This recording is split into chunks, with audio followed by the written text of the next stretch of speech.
आपने हवाला दिया कि जब बानी पीटीआई इमरान खान वज़ीर आज़म थे तो उस वक्त फ़ोन टैपिंग के हवाले से क्या कहा करते थे। मैंने भी इंट्रोडक्शन में वही बात की है, लेकिन उस वक्त अगर मुस्लिम लीग नून का बयानिया सामने रखा जाए तो आप लोग इसको अपोज करते थे। आप लोग उस वक्त मजाक उड़ाते थे। आप लोगों ने बड़ा मौक किया इमरान खान को उस वक्त कि देखें जी बतौर वज़ीर आज़म ये क्या बात कर रहा है, क्या गैर कानूनी बात कर रहा है।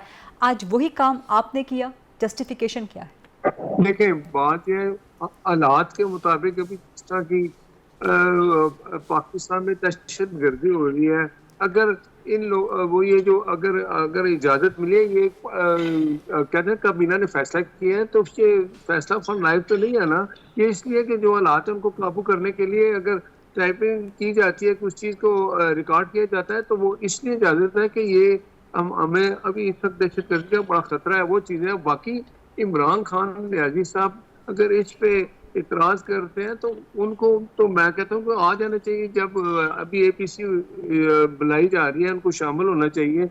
वो अपोजिशन में शामिल हो जाए, उनके उनके जो पीछे बंदे बैठे हैं उनको अलाउ करेंगे, हुकूमत से बात करें, बैठ के कुछ बात करें। नहीं इमरान नहीं, खान ने पीटीआई तो सेनेटर नासिर भट्ट साहब, पीटीआई तो आपकी फोन टैपिंग की इजाजत के खिलाफ आपने जो कानून बनाया है इसके खिलाफ अदालत में जा रहे हैं। वो अदालत में जाए, अदालत जो फैसला करेगी। लेकिन अगर वो वजूहात बताएंगे कि ये क्यों किया गया है, किन वजूहात की बिना पे इसकी इजाजत दी गई है, तो वो अब अदालत अगर जो फैसला करेगी। आपको पता ना, अदालत ने ये भी किया। हम पंजाब में हम वो मोटर बाइक दे रहे थे। अब मैं एक बात बताऊं, मुझे दिल कर रहा है मैं ये बात कर दूं, स्टूडेंट को मोटर बाइक दें, वो इसमें कि चले ये इनका आना जाना आसान हो, उनको फैसिलिटी मिले। तो जज साहब ने फैसला किया कि स्टूडेंट को मोटर बाइक ना दें, ये लड़कियों को कॉलेज में जाके उनको छेड़ते हैं। अब ये अदालतें आ रहे इस काम में इन्वॉल्व होंगी तो फिर क्या होगा। 9 मई के काम में अदालत इन्वॉल्व होगी। अगर वो फैसले हो जाते आज, तो ये हालात भी ना होते। 9 मई के मुजरमों को अभी तक सजा नहीं मिली। ये बातें क्योंकि आपकी दुरुस्त अदालत हैं, ये बातें आपकी दुरुस्त हैं, लेकिन मैं तो मुस्लिम लीग नून का जो एक आपका जो उसूली मौक़िफ़ है मैं उसकी बात कर रही हूँ कि कुछ साल पहले तक आप इसके मुखालिफ थे। आज आप उसके हामी हैं। सिर्फ हामी ही नहीं, आप वो कानून बना के इजाज़त भी दे रहे हैं।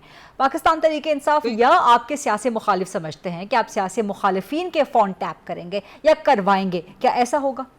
नहीं, ऐसा नहीं होगा, ऐसा नहीं होगा। आप देख लें, ये एक चीज जो है, ये इसको वक्ती तौर पे इसलिए भी किया गया है कि जो दहशत गर्दी है इसको खत्म, क्योंकि आपको पता है फिर अच्छा। अदालत से फैसला आ जाता है कि आईएसआई ये चीजें कोई रिकॉर्ड नहीं करके नहीं करनी चाहिए। हम भी इसके हक में है। लेकिन अगर एक इस तरह के हालात अब मौजूदा है, उसके मुताबिक अगर एक ये फैसला किया गया नहीं, है, ये तो मुतज़ाद बातें आप कर रहे हैं कि नहीं ये फ़ोन टैपिंग करनी चाहिए, हम इसके हक में नहीं हैं, फ़ोन टैपिंग नहीं होनी चाहिए, लेकिन हम इजाज़त भी दे रहे हैं। ये मुतज़ाद बातें आप कर रहे हैं नासिर भट्ट साहब।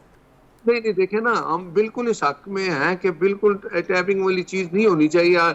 लेकिन अगर सूरत हाल को बताई जाए कि जी इस तरह की सूरत हाल है, इसके लिए हमारी मजबूरी है, हम ये तो ये करेंगे। मुतज़ाद बातें हैं पाकिस्तान ना, में आप कह रहे तो हैं कि नहीं दहशत होना गर्दी, चाहिए लेकिन हम कानून बनाकर दे रहे हैं। ये अगेन ये आप ये एक कंट्रोवर्शियल बातें आप मैं कर रहे हैं।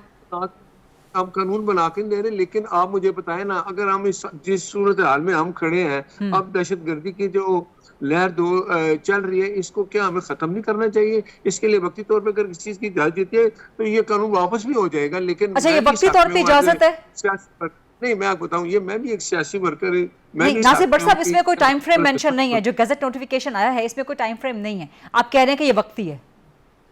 नहीं, आप देखेंगे ना, आप देखेंगे ये चीजें जब ये इस पे काबू पा लिया जाएगा, तो फिर काबीना इसकी मंजूरी दे दी कि नहीं होना चाहिए। अदालतों का भी अगर ये फैसला आएगा, अब अदालत में लोग चले गए हैं, अदालत जो फैसला करेगी हम उस पर अमल करेंगे।